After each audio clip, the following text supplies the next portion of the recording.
इस वक्त की बड़ी खबर सामने आ रही है कोरोना महामारी को लेकर के, जिस इंजेक्शन के लिए मारामारी देखने को मिल रही है भारत में, खासतौर पर उस इंजेक्शन को लेकर के डब्ल्यूएचओ का बयान सामने आया है। रेमडेसिविर को लेकर के वर्ल्ड हेल्थ ऑर्गेनाइजेशन ने यह कहा है कि इस इंजेक्शन के लिए इलाज में, कोरोना के इलाज में प्रभावी होने के सबूत नहीं मिले हैं, इससे मरीज भी ठीक नहीं हुए हैं। डब्ल्यूएचओ की तरफ से यह अहम जानकारी दी गई है। यह बड़ी खबर आपको बता रहे हैं। रेमडेसिविर वो इंजेक्शन जो कोरोना महामारी में इस्तेमाल किया जा रहा है और भारत में खासतौर पर अगर देखा जाए तो अलग अलग राज्यों में इस इंजेक्शन को लेने के लिए लंबी लंबी लाइनें लगी हुई हैं। इस इंजेक्शन को लेकर के सरकार पर विपक्ष भी निशाना साध रहा है और इस इंजेक्शन को लेकर के अब डब्ल्यूएचओ की तरफ से यह बयान जारी किया गया है कि यह कोरोना के इलाज में प्रभावी ही नहीं है। यह बड़ी खबर है अपने आप में। बड़ी खबर इस वक्त की डब्ल्यूएचओ की तरफ से सामने आई है। डब्ल्यूएचओ का यह अहम बयान सामने आया है कि भारत में रेमडेसिविर जो इंजेक्शन, कोरोना महामारी की चपेट में जो लोग आ रहे हैं उनको ये इंजेक्शन लगाया जा रहा है और अब ये अहम जानकारी डब्ल्यूएचओ की तरफ से दी गई है कि इसके इलाज में प्रभावी होने के कोई सबूत नहीं मिले।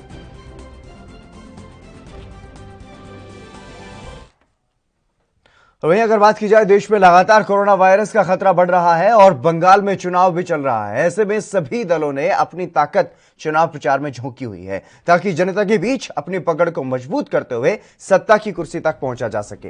पीएम मोदी, गृह मंत्री अमित शाह और सीएम ममता से लेकर के तमाम बड़े नेता चुनाव प्रचार के लिए रैलियां और रोड शो कर रहे हैं। वहीं कांग्रेस नेता अधीर रंजन चौधरी भी इसी तरह से कार्यक्रम कर रहे हैं, लेकिन अब उन्होंने एक पत्र चुनाव आयोग को लिखा है जिसमें उन्होंने कोरोना महामारी को लेकर के आवश्यक दिशा निर्देश देने की मांग की है।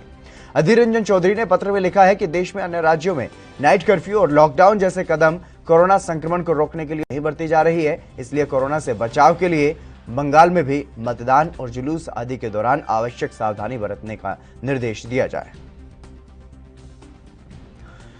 तो लगातार जिस तरीके से चुनाव प्रचार चल रहा है, एक दूसरे पर वार पलटवार चल रहा है, पश्चिम बंगाल की राजनीति में सियासी घमासान मचा हुआ दिखाई दे रहा है, लेकिन इस बीच ये पत्र काफी महत्वपूर्ण हो जाता है ऐसे समय में जब देश भर में अन्य राज्यों में लॉकडाउन लगाने की तैयारी तक की जा रही है। कई राज्यों में नाइट कर्फ्यू लागू कर दिया गया है। बड़ी संख्या में लोगों की कोरोना महामारी की वजह से मौत हो रही है।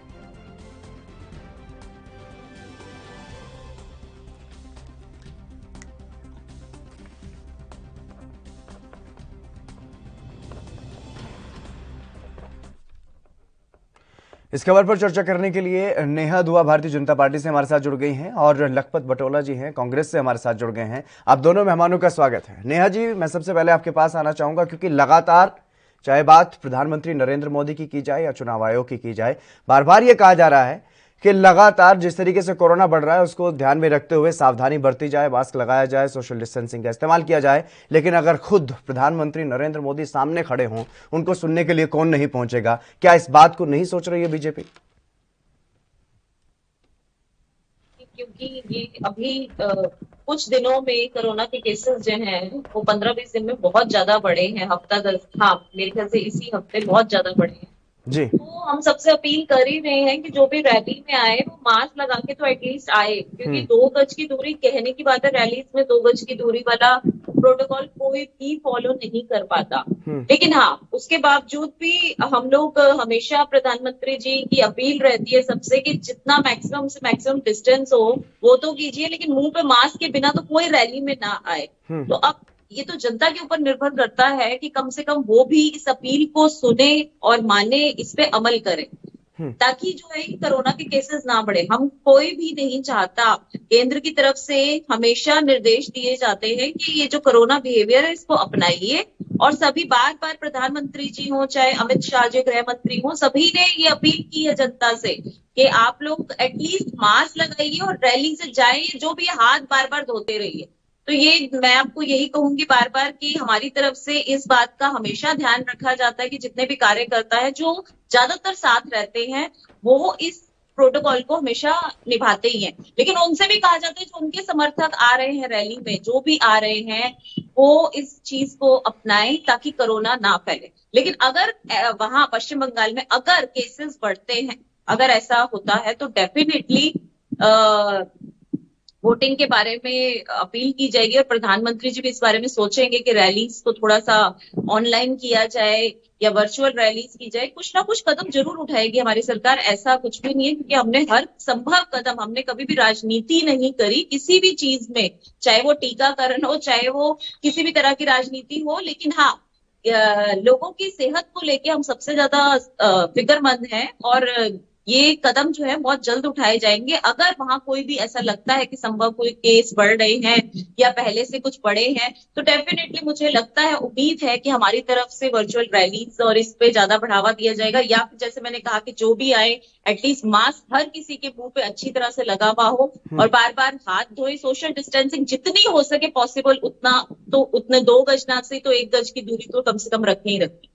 लखपत जी तो यहाँ अभी राजनीति बिल्कुल नहीं बिल्कुल करनी लखपत जी चाहिए। भी और चर्चा में है। ठीक है, अगर उन्होंने अधीर रंजन चौधरी जी ने ये लेटर लिखा है प्रधानमंत्री जी को, तो मुझे पूरा विश्वास है, पूर्ण विश्वास है कि प्रधानमंत्री जी इस बात को संज्ञान में लेंगे और चुनाव इसमें आयोग कुछ को ना लिखा कुछ गया मैडम जी। जरूर। लखपत जी भी हमारे साथ बने हुए हैं, उन्हें भी चर्चा में ले आते हैं। लखपत जी, जिस तरीके से ये पत्र लिखा गया चुनाव आयोग को, लेकिन अगर देखा जाए तो रैलियां तो कांग्रेस नेता खुद अधीर रंजन चौधरी भी रोड शो भी कर रहे हैं और रैलियां भी कर रहे हैं, उसमें भी कोई कोरोना नियमों का जो पालन करने की बात चुनाव आयोग की तरफ से पहले कही गई है उनका पालन नहीं हो पा रहा है। फिर किस तरीके के आवश्यक दिशा निर्देश आप चाहते हैं? देखिए, पहले मैं आपसे दुआ जी की बातों का जवाब देना चाहूंगा। उन्होंने कहा, माननीय प्रधानमंत्री जी ने बार बार अपील किया है, उन्होंने 37 से ज्यादा रैलियां पश्चिम बंगाल के एड्रेस की हैं। एक रैली में एक शब्द उन्होंने कहा हो कभी कि आप 2 गज की दूरी छोड़ दीजिए, आप मास्क के पहन के आना, कहीं प्रधानमंत्री नहीं। प्रधानमंत्री घर में आते पीएमओ से बड़े बड़े भाषण, देश के नाम संदेश दे देते, 2 गज की दूरी रखो, आप सैनिटाइज करो, आप मास्क पहने। और जब पश्चिम बंगाल में चुनाव होते, अमित शाह जी के ट्वीट पे ट्वीट पढ़िए, कल का ट्वीट देखिए, परसों का ट्वीट देखिए, वो किस तरह से लोगों के साथ फोटो खींच के बगैर मास्क के घूम रहे हैं। अमित शाह जी स्वयं मास्क नहीं पहने। और मैं एक बात कह रहा हूँ, ये बात आप समझ लीजिए कि जिस लेटर को इन्होंने निर्वाचन आयोग को लिखा है, वो निश्चित रूप से इसलिए लिखा गया है, आज जिस तरह से भाजपा इस देश के अंदर इस कोरोना महामारी में जिस तरह से धज्जियां उड़ा रही है, देश के हिंदुस्तान दुनिया का सबसे ज्यादा संक्रमित होने वाले देशों में से है, नंबर 1 पे है। 2.25 लाख से ज्यादा केसेस पर दिन आ रहे हैं, 1000 से ज्यादा लोगों की डेथें हो रही हैं और उस पर भी भाजपा राजनीति करना चाह रही है। मैं ये जरूर कह सकता हूं कि यदि माननीय प्रधानमंत्री जी एक नजीर पेश करते, माननीय गृह मंत्री जी एक नजीर पेश करते, तो बेहतर होता कि आज देश के हर आदमी इसको फॉलो करने का काम करते। माननीय प्रधानमंत्री जी ने पिछली बार लॉकडाउन किया, पूरे विपक्ष ने, पूरे देश ने उनका समर्थन किया था। लेकिन जिस तरह से इन्होंने कोरोना काल में उस समय पीएम केयर फंड के अंदर हजारों लाखों करोड़ रुपया लिया और उसका हिसाब नहीं दिया, केवल और केवल उसका चुनाव में भाजपा को मजबूत करने में वो पैसा लगाया गया। ये जो प्रधानमंत्री जी का एक वक्तव्य था कि आपदा में अवसर कभी नहीं ढूंढते, आपदा में मदद होती है, लेकिन भाजपा जानती है कि आपदा में अवसर कैसे लिया जाता है। जैसे उत्तराखंड के कल ही इनके विधायक ने आरोप लगाया है कि उत्तराखंड के अंदर सैनिटाइजरों को 10-10 गुने में खरीदा गया, मास्कों को 6 रुपए का मास्क 30 रुपए में खरीदा गया। ये जो आपदा में अवसर भाजपा ने ढूंढा है, ये निश्चित रूप से इन्होंने अपने कार्यकर्ताओं को अपने घर बनने के लिए ढूंढा है। मैं चौधरी जी की बात कहना चाहता हूँ, उन्होंने जो निर्वाचन आयोग को चिट्ठी लिखी है वो निश्चित रूप से इस देश के हित में, पश्चिम बंगाल के हित में है और इस समय निर्वाचन आयोग को सख्त से सख्त कदम उठाने चाहिए। और माननीय प्रधानमंत्री जिस तरह से ममता बनर्जी पे आपने बैन लगाया, प्रधानमंत्री जी पे और अमित शाह जी पे क्यों नहीं लगाए जा रहे? कोरोना की गाइडलाइन ली गई, उन पे क्या एक्शन लेने का काम करे निर्वाचन आयोग? इस पर तो जवाब पूछा जाएगा। बिल्कुल बिल्कुल। नेहा जी, आपने खुद इस बात को माना है कि देश में कोरोना बढ़ रहा है और देश में जब चुनाव से पहले भी ये बात कही जा रही थी कि चुनाव को कुछ टाइम के लिए टाला जाए, बिहार चुनाव के लिए भी ये बात कही जा रही थी कि चुनाव को टाला जाए, लेकिन नहीं टाला गया। चलिए, उस वक्त कोरोना के मामले भी कम हो रहे थे देश में, लेकिन रैलियां उस वक्त भी ये बात कही जा रही थी कि वर्चुअल तरीके से रैली की जाए, क्योंकि केंद्र में बीजेपी की सरकार है और प्रधानमंत्री मोदी की बात को हर कोई ध्यान से सुनता है, उनकी बातों को माना भी जाता है, चाहे किसी भी वे में कुछ भी बात कही जाए वही माना जाता है, चाहे वो नोटबंदी हो या तालाबंदी हो, कुछ भी हो, सभी उस बात को कहीं ना कहीं मानते हैं, समर्थन करते हैं प्रधानमंत्री मोदी का। तो क्या उनको ये खुद नहीं एक नजीर पेश करनी चाहिए थी कि इस बार जो रैलियां जा करके वहां पर की जा रही हैं उनको वर्चुअल तरीके से किया जाए, या फिर किसी और कोई और माध्यम तलाश करने की जरूरत नहीं थी? जो भी अभी कांग्रेस के प्रवक्ता या नेता बैठे हुए थे, वो कह रहे थे, जब भी प्रधानमंत्री जी, आप भी कह रहे हैं कि जब भी प्रधानमंत्री जी कोई बात कहते हैं तो उनकी हर बात को सुना जाता है, लोग सुनना पसंद करते हैं, मानते हैं, विपक्ष भी मानता है। तो यहाँ आप गलत कह रहे हैं। लोग सुनते हैं, जनता मानती है, जनता पूर्ण रूप से मानती है। लेकिन जिस दिन प्रधानमंत्री जी ने लॉकडाउन किया, अभी यही लोग बैठे हुए कह रहे हैं कि हमने लॉकडाउन का स्वागत किया था, हमने हर चीज का स्वागत किया था। ना तो आपने लॉकडाउन का स्वागत किया था, क्या खास स्वागत किया था? वहां बैठ के आपके ही नेता इटली चले जाते हैं और इटली से जब वापस आते हैं तो आकर कहते हैं कि लॉकडाउन को समाधान नहीं, करोड़ों लोग बेरोजगार हो जाएंगे, लाखों लोग बेरोजगार हो जाएंगे, ये हो जाएगा, इकोनॉमी डाउन हो जाएगी, ये हो जाएगा। तो कौन सा आपने स्वागत किया? कोरोना वैक्सीन बनी तो आपने कहा कि इससे इम्पोर्टेंसी, कोई नेता विपक्ष का कहता है इम्पोर्टेंसी हो जाएगी, नामर्द हो जाएंगे, कोई कहता है कि आप ये वाली वैक्सीन जो है वो प्रधानमंत्री क्यों नहीं लगाते? अगर उनको एफिकेसी पे इतना भरोसा है कि हमारे वैज्ञानिक, मतलब जिसने ये वैक्सीन बनाई है, एक तरह से उन्होंने क्वेश्चन वैज्ञानिकों पे किया था, लेकिन नाम प्रधानमंत्री जी का लेके कि वो क्यों नहीं लगवाते। तो कौन सी बात विपक्ष ने आज तक प्रधानमंत्री जी की मानी है जो ये कहा जा रहा है कि हमेशा उन्होंने साथ दिया है, लोगों ने, जनता ने साथ दिया है, हमेशा प्रधानमंत्री बात को स्वीकारा है, इसका हम स्वागत करते हैं। और यही रीजन है कि हम विपक्ष की बातें भी मानते हैं, लेकिन कोई जेन्युइन बात करे तभी तो कोई माना जाए। आज तो केसेस बढ़े, आज से अभी 15 दिन पहले तक ये हालात नहीं थे। और चुनाव आयोग जो ये डेट्स है वो पहले से ही डिसाइडेड हो चुकी थी। बिहार में जब चुनाव हुआ, आपने देखा होगा कितने विपक्ष पार्टियों ने कितने बड़ी बड़ी रैलियां की, हमारी तरफ से भी हुई, लेकिन हमारी तरफ से काफी ज्यादा वर्चुअल रैलीज पे जोर दिया गया था तब। लेकिन जब देखा गया कि ये लोग तो बड़े बड़े खुले में ये सब कर रहे हैं, तो फिर अफकोर्स है कि चुनावी जब माहौल होता है तो हर पार्टी यही चाहती है कि हम भी अपना सारा जोर खोर दमखम लगा दे और किसी तरह से भी जीत जाए। यही रहा है। आज कांग्रेस जो भाजपा पे क्वेश्चन रेज कर रही है कि रैलीज ये क्यों करी जा रही है पश्चिम बंगाल में, देखिए कांग्रेस का सीधा सा एजेंडा है, उनको पता है कि हमने तो जीतना है नहीं, लेकिन हम कम से कम कुछ ना कुछ अड़ंगे डाल के भाजपा की जो रैलियां हैं उनको रोक इसलिए सकते हैं ताकि वो ना प्रचार करेंगे और ना वो आगे जीत। लेकिन हमें इतना पूर्ण विश्वास है कि आप लोग ऐसा सोचते हैं कि हम जीत नहीं पाएंगे, लेकिन हम यहाँ पश्चिम बंगाल में भी जीत गए हैं, जीत पाएंगे तो दूर की बात होती है। तो यहाँ आप देख लीजिए पश्चिम बंगाल में कितना कुछ कांग्रेस आगे आ रही है, या बिहार में उसका क्या हाल है। तो कांग्रेस ने स्वीकार किया है कि वो हर जगह जो हाल है। लेकिन मेरा सवाल कुछ और था नेहा जी, मेरा सवाल कुछ और था नेहा जी, मेरा सवाल ये था कि क्या प्रधानमंत्री को खुद एक नजीर पेश नहीं करनी चाहिए थी कि किस तरीके से रैलियां इस बार की जाए, जाकर के वहां पर लोगों को इकट्ठा करके लोगों को संबोधित करने की बजाय अलग कोई माध्यम हो सकता था और अलग तरीके से वहां पर लोगों को संबोधित किया जा सकता था? क्या ऐसा नहीं होना चाहिए था?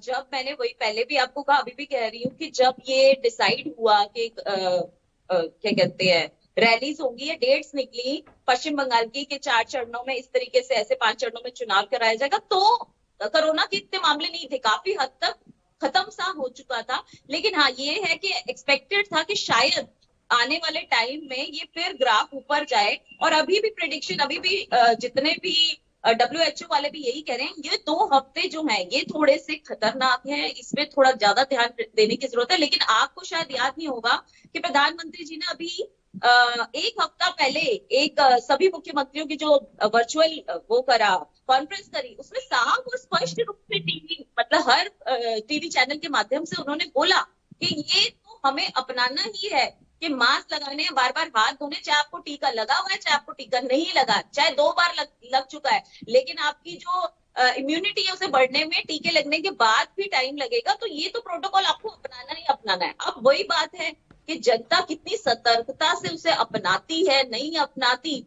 लेकिन ये कहना कि प्रधानमंत्री जी ने अपील नहीं करी, ये गलत है। उन्होंने जब मैं अपील करने की बात नहीं कर रहा हूं, मैं सिर्फ ये कहना चाहता हूं, मैं ये कहना चाहता हूं कि जिस तरीके से हर दिन हजारों लोग कोरोना की भेंट चढ़ रहे हैं, मर रहे हैं, तो उस कम से कम उस जो मृत्यु दर है उसको कम करने के लिए इस तरीके की पहल करनी चाहिए थी या नहीं करनी चाहिए थी? लेकिन आप कह रही हैं कि कांग्रेस का काम है सिर्फ अड़ंगा अड़ाने का। लखपत जी, क्या सिर्फ ये अड़ंगा लगाने के लिए, क्योंकि आपके नेता रैली नहीं कर पा रहे हैं और आपके नेता वहां पर अच्छे से चुनाव प्रचार नहीं कर पा रहे हैं, क्या इसीलिए अब दूसरी पार्टियों से भी आपको इस बात के लिए कोई परेशानी हो रही है कि वहां पर चुनाव प्रचार ना करें? नहीं, इन्होंने हार स्वीकार कर ली है। लखपत जी से मेरा सवाल, मैडम लखपत जी से मेरा सवाल, लखपत जी जब आते हैं तो जरा स्टडी करके आए। पश्चिम बंगाल में 8 चरण के चुनाव किसने रखे? निर्वाचन आयोग से मिलकर क्या इन्होंने पश्चिम बंगाल में 8 चरण के चुनाव क्यों रखे गए?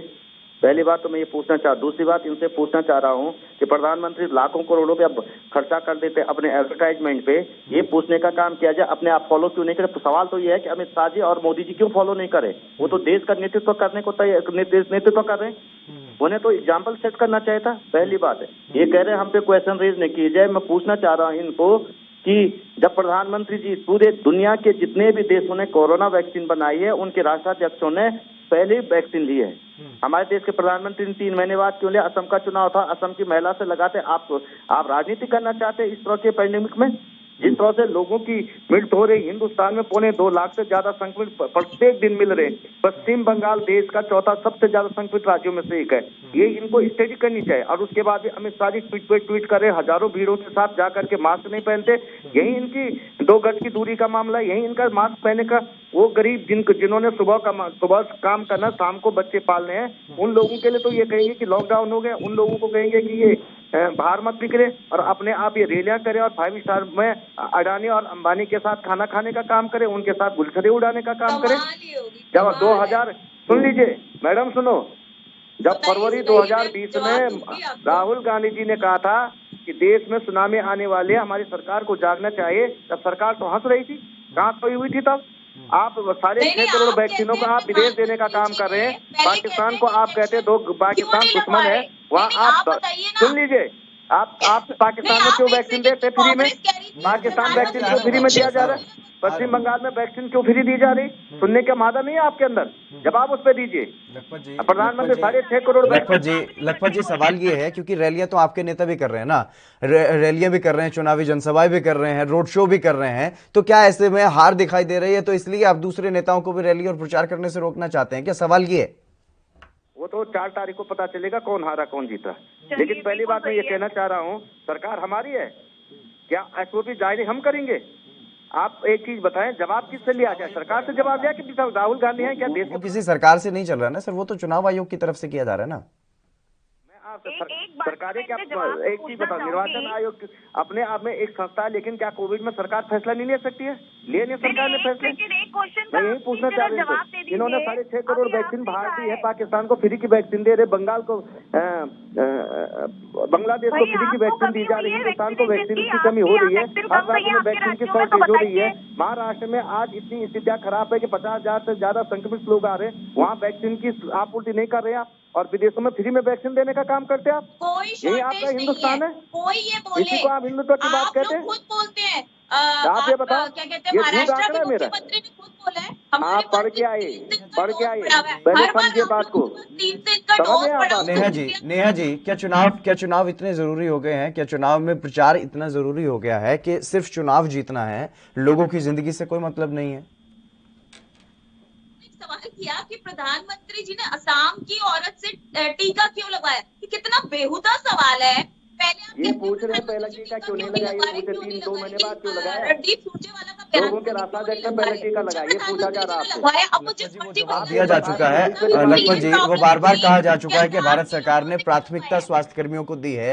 ये सवाल अब पूछने वाली बात ही नहीं बन जाती। बिल्कुल बिल्कुल, लेकिन मेरा सवाल नेहा जी ये था आपसे कि क्या चुनाव प्रचार, चुनाव जीतने के लिए इतना ज्यादा जरूरी हो गया कि लोगों की जिंदगी के बारे में बिल्कुल भी ख्याल नहीं रखा जा रहा? ऐसा बिल्कुल भी नहीं है। मैंने आपको यही कहा कि अगर पश्चिम बंगाल में ऐसा लग रहा है, अगर केसेस बढ़ रहे हैं, तो डेफिनेटली मुझे पूर्ण विश्वास है कि किसी न किसी तरीके से वर्चुअल रैलीज की जाएंगी या जो भी तरीका अपनाया जाएगा उसको संज्ञान में लिया जाएगा। आधा चुनाव हो चुका है, 4 चरणों का चुनाव हो चुका है, अब कब इस तरीके की रैलियां कब करेंगे आप? कब ये जो वहां पर जाकर के रैलियां की जा रही हैं उनको कब तक बंद किया जाएगा? देखिए, विपक्ष पार्टियां तो पहले से, मैंने आपको यही कहा, क्योंकि कांग्रेस को पता है कि हम वहाँ हार रहे हैं, इसलिए उनको कोई फर्क नहीं पड़ रहा, ना वो ज्यादा बाहर निकल रहे हैं, ना वो आ रहे हैं। टीएमसी को भी पता है वो भी हार रहे हैं, आप जीत रहे हैं। उनको भी अच्छी तरह पता है कि हम हार रहे हैं, इसलिए विपक्ष पार्टियां चाहती हैं कि ये रैलियां जो है वो रोक दी जाए। तो कोई बात नहीं, हम रैलियां रोक के डोर टू डोर जाएंगे, ये तो ये भूल जाए, अब तो डोर टू डोर जाने वाले नहीं है। अभी पीछे मिथुन ताकि रैली लोगों ने ममता दीदी को रुकवा दी, तो वो घर डोर टू डोर गए, हर घर जाकर उन्होंने में प्रचार किया, तो हमारे कार्यकर्ता इतने मेहनती है कि वो अगर रैली नहीं करेंगे, अमित शाह जी ने आपके कार्यकर्ता इतने वो हैं, सुन लीजिए, आपके कार्यकर्ता यदि इतने मजबूत हो, ये पूरे देश से आप उठा के बंगाल में नहीं ले जाए प्रचार के लिए, पूरे देश के लोगों को आपने 10 लाख लोगों को बंगाल के अंदर लगा रखा, उनको पैसा पूरे हिंदुस्तान की जनता की गाड़ी खून कमाए के पैसे को आप बंगाल में खर्चा कर रहे हैं, अपने कार्यकर्ताओं को सूचित करने का काम कर रहे हैं, उस पर आप जवाब देने का काम करें। ममता टीएमसीबी से अपनाए, ये नहीं है कि हमारी रैली, लेकिन सवाल ये है, नहीं नेहा जी, मेरा सवाल ये है कि जिस तरीके से आप कह रही हैं कि चुनाव रैलियां जो की जा रही हैं उनको छोड़ करके हम डोर टू डोर जाएंगे, तो कब, क्योंकि आज रोड शो होना है, गृह मंत्री अमित शाह के भी रोड शो हैं और जनसभाएं भी हैं, लेकिन ऐसा लग नहीं रहा है कि लोगों को, जिस तरीके से लोगों में कोरोना फैल रहा है उसको ध्यान में रखते हुए, क्योंकि पश्चिम बंगाल में भी बड़ी तेजी से मामले बढ़ रहे हैं, अलग अलग राज्यों में यही हाल है। अब भले ही महाराष्ट्र सबसे ज्यादा प्रभावित हो, लेकिन देश के सभी राज्यों में कोरोना के मामले बड़ी तेजी से बढ़ रहे हैं, और ऐसे में अगर जनसभाएं होती है, रोड शो होता है, तो आपको नहीं लगता कि वहां पर कोरोना फैलेगा ही? इसका कोई रोकने का काम नहीं हो रहा है? देखिए, आधे से ज्यादा जो केसेस है वो महाराष्ट्र में ही है, उसके बाद पंजाब है, फिर एमपी भी है, और उसके बाद दिल्ली आता है। तो बहुत सारे राज्यों में नाइट कर्फ्यू हो ही लगाई चुका, लेकिन पश्चिम बंगाल में फॉर्चुनेटली अच्छी बात है कि अभी तक वैसे केसेस देखने को नहीं मिले हैं। लेकिन अब प्रधानमंत्री जी ने, जैसे मैंने आपको पहले ही कहा कि जनसभा का मतलब ये होता है कि छोटी छोटी सी जगह डोर टू डोर जाके हम लोग ये सभाएं करेंगे, और डोर टू डोर जाके ये रैली जो है उसे कम से कम जितना हो सकेगा कम किया जाएगा, या फिर प्रोटोकॉल के साथ कि जो भी आएगा रैली में उसके पहले हाथ सैनिटाइज कराया जाए, मुंह पे मास्क लगाया जाए, और कोशिश की जाए कि वो 2 गज ना सही तो 1 गज की दूरी जो है अपनाई जाए। तो ये सारे नॉर्म्स को हम अगर फॉलो करते हैं, सवाल ये है, जो आश्वासन आप दे रही हैं वो बहुत अच्छा है कि कम से कम किया जाएगा जनसभाओं को, लेकिन ये आप किसके आधार पर कह रही हैं? क्या आपके राष्ट्रीय अध्यक्ष ने इस बात का ऐलान किया है, प्रधानमंत्री जी ने, या गृह मंत्री जी ने इस बात का ऐलान किया है? जी, अभी ऐसा ऐलान नहीं हुआ, लेकिन मुझे पूर्ण विश्वास है कि ये संज्ञान में आते साथ ही, अगर, जैसे मैंने आपको यही बोला बार बार, अगर पश्चिम बंगाल में केसेस का ऐसा कुछ लगता है कि वहां जो है कोरोना के केसेस बढ़े, तो डेफिनेटली वो इस टाइप का संज्ञान में लेंगे और इस पे कुछ ना कुछ कदम जरूर उठाएंगे। लेकिन मुझे पूर्ण विश्वास है, ये मेरा मानना है, ये अभी हमारे क्या पैरामीटर है? नेहा जी, मैं आपके हिसाब से ही पूछ लेता हूँ, आपके हिसाब से क्या पैरामीटर है कि कितने मामले जब सामने आने लग जाएंगे तब जाकर के ये फैसला लेने के लिए कहीं ना कहीं सोचा जाए? देखिए, फैसला लेने के लिए नहीं, फैसले के अलावा अभी से कोशिश करनी तो शुरू कर दी है ना। नहीं, मैं यही पूछ रहा हूँ क्योंकि तीन से ज्यादा रैलियां, रोड शो और जनसभाएं तो आज गृह मंत्री की होनी है, और उधर टीएमसी की तरफ से भी, ममता बनर्जी की तरफ से भी रैलियां की जानी है। ऐसे में आपका पैरामीटर क्या है? कितने केसेस पर इस तरीके का फैसला लिया जा सकता है? मैं बस ये जानना चाहता हूँ। नहीं, हमारे ऐसा कोई पैरामीटर नहीं है, लेकिन ये कोशिश है कि हमारी रैली में एटलीस्ट जो भी आए वो मास्क लगा के आए, हाथ सैनिटाइज उसके कराए जाएंगे, फ्री ऑफ कॉस्ट मास्क सब में बांटा जाएगा। ये आई एम श्योर। अब दूसरी पार्टियों का मैं नहीं कह सकती कि वहां क्या होगा पैरामीटर, लेकिन हमारे यहाँ जितनी भी रैलियां होंगी उनमें कोरोना को मद्देनजर रखते हुए ये सारे प्रोटोकॉल्स जो हैं वो फॉलो किए जाएंगे। अगर 2 गज की दूरी नहीं फॉलो हो पाती, जो कि मुझे भी पता मुश्किल हो जाती है, बाकी एटलीस्ट जो है वो काम, मास्क लगाना और हाथ धोना, सैनिटाइज कराना सबके हाथों को, सबको सैनिटाइजर्स देना, ये काम हमारी रैलीज में होंगे और हमारे कार्यकर्ता इसे बखूबी निभाएंगे। लखपत जी, जिस तरीके से बार बार ये बातें तो कही जा रही हैं कि कोरोना के बीच थोप दिया जाता है चुनाव, लेकिन अगर चुनाव हो भी रहा है, आपकी तरफ से भी रैलियां, कार्यक्रम किए जा रहे हैं, बीजेपी की तरफ से तो बार बार ये दावा किया जाता है कि हमारे कार्यकर्ता मेहनती भी हैं और इस तरीके के जो कोरोना नियम है उनका पालन भी करवाते हैं। कांग्रेस की तरफ से क्या खुद अपने स्तर पर इस तरीके का कोई काम किया जा रहा है? मैं आपसे पहली बात ये कर, जो ये इतने जोर जोर से बोल रही, ये बताया कि जब अमित शाह जी मास्क नहीं पहन रहे हैं रैलियों में, प्रधानमंत्री जी ने एक बार 37 रैलियों में एक बार अपील की हो, हिंदुस्तान का 5वां राज्य है, सबसे ज्यादा कोरोना संक्रमित होने वाले में पश्चिम बंगाल, ये किस तरह की बातें कह रहे? पहली बात। दूसरी बात मैं आपसे कह रहा हूँ, चुनाव के लिए संवैधानिक संस्था निर्वाचन आयोग है, भारत सरकार उसके लिए निश्चित रूप से गाइडलाइन जारी कर सकती है, लेकिन किस तरह की बात है, जिस तरह से पश्चिम बंगाल के अंदर पैसे देकर के पूरे देश के 10 लाख लोगों को ले गए, अपने जितना हिंदुस्तान के खून पसीने का पैसा सिर्फ बंगाल और असम में खर्चा किया जा रहा है, लोगों को पैसे दे के बुलाया जा रहा है, पूरे देश के लोगों को इकट्ठा करने का काम किया जाए। इनकी जहां जहां सरकारें, इनके सारे राज्य मंत्री से लेकर विधायक तक जितने लोग हैं सारे के सारे बंगाल चुनाव में गए हुए हैं। मैं ये पूछना चाह रहा हूँ, ये इतने मजबूत है तो क्यों पूरे देश के लोगों को ले जाने का काम वहाँ किया जा रहा है? दूसरी बात है, ये इनकी स्ट्रेटजी हो सके। लेकिन देश के अंदर इतना बड़ा खिलवाड़, जब संक्रमित इतने ज्यादा लोग हो रहे, हिंदुस्तान में पैंडेमिक की स्थिति, इस तरह की भयंकर स्थिति, विस्फोटक स्थिति हो चुकी हो, आप वैक्सीन नहीं बना पा रही है, पैसा ये वैक्सीन बनाने में काम आता है, गरीबों को देने का काम आता, तो मैं समझता कि ज्यादा अच्छा होता है। लेकिन ये केवल और केवल राजनीति करना चाह रहे। आज बताएं, प्रधानमंत्री जी बंगाल के चुनावों के साथ जिस तरह से बांग्लादेश जाते हैं और वहाँ वैक्सीन फ्री देने का काम करते हैं हिंदुस्तान के लोगों को, आपको पता है कि वैक्सीन की कमी हो रही। महाराष्ट्र सरकार से लेकर उत्तराखंड की सरकार से लेकर चाहे मध्य प्रदेश की सरकार हो, चाहे राजस्थान की सरकार, सब गुहार लगा रहे कि वैक्सीन भेजी जाए। जिस तरह से 6.5 करोड़ वैक्सीनों को बाहर देने का काम किया गया, पाकिस्तान को फ्री वैक्सीन देने का काम किया गया, क्या ये सरकार की कौन सी रीति? इस पर सरकार को स्पष्ट करना चाहिए। माननीय प्रधानमंत्री जी यदि अपने आप फॉलो नहीं करते गाइडलाइन को, दूसरों को उपदेश देने से अच्छा होता कि वो इसको नजीर पेश करते। हमने ये नहीं कहा कि प्रधानमंत्री जी ने, लेकिन दुनिया के जितने देशों ने भी वैक्सीन बनाए तो उनके राष्ट्राध्यक्षों ने इसका प्रयोग किया। हमारे देश में हमारे राष्ट्रपति पहले वैक्सीन लगा सकते थे, प्रधानमंत्री लगा सकते थे, लेकिन जिस तरह से 2 महीने इन्होंने इंतजार किया है, इनकी नाकामी है, न इनके पास नीति है, न नियत है। जो हिंदुस्तान में आज विस्फोटक स्थिति हो गई है, इसके लिए वो टोटल ही जिम्मेदार केंद्र सरकार है, मोदी सरकार है, अमित शाह जिम्मेदार।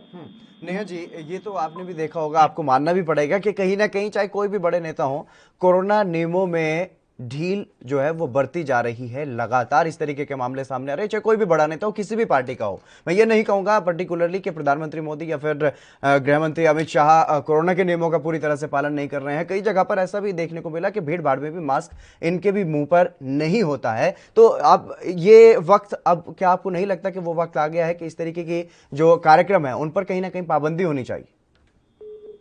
जो ये बात कर रहे हैं कि प्रधानमंत्री जी के मुंह पर मास्क नहीं है, तो ये चेक करें कि जब वो ऊपर स्टेज पे खड़े हैं, उनके आसपास 2 गज तक कोई भी नहीं खड़ा हुआ, उनके बॉडीगार्ड मैडम हाथ मिलाते हुए भी देखे गए हैं, हाथ मिलाते हुए भी देखे गए हैं। खुद प्रधानमंत्री भी और गृह मंत्री भी लोगों के बीच में बिना मास्क के बैठे हुए देखने को मिले। नहीं, जब वो लोगों के बीच जाते हैं कभी भी ऐसा नहीं हुआ कि वो मास्क में नहीं हो। माननीय अमित शाह जी जितनी बार भी जनसभाएं उन्होंने की, उनके मास्क रहता है। अब जब बोलते वक्त ऑफकोर्स है वो हटाया जाता है, क्योंकि जब बोल रहे होते हैं तो मास्क में, अब मैं यहाँ डिबेट करूं मैं मास्क लगा के तो मैं नहीं कर पाऊंगी, बहुत दिक्कत होगी, आपको सुनाई नहीं देगा, मैं बोलूंगी भी लेकिन मुझे और चीखना पड़ेगा। तो यही जब होता है कि स्टेज पे आप जाते हैं या जनसभाएं करते हैं, बस उस वक्त बिल्कुल बहुत शुक्रिया नेहा जी हमारे साथ जुड़ने के लिए। लखपत जी आपका भी बहुत शुक्रिया हमारे साथ जुड़ने के लिए। लेकिन अब कहीं ना कहीं ऐसा लगता है कि एक वक्त वो आ चुका है कि चुनाव को एक तरफ रख करके अगर देखा जाए तो जिस तरीके से कोरोना के मामले बढ़ रहे हैं उसको देखते हुए चुनावी रैलियों पर कहीं ना कहीं पाबंदी लगाने की जरूरत अब दिखाई दे रही है। इस बुलेटिन में बस इतना ही, आप बने रहिए एएनपी न्यूज के साथ।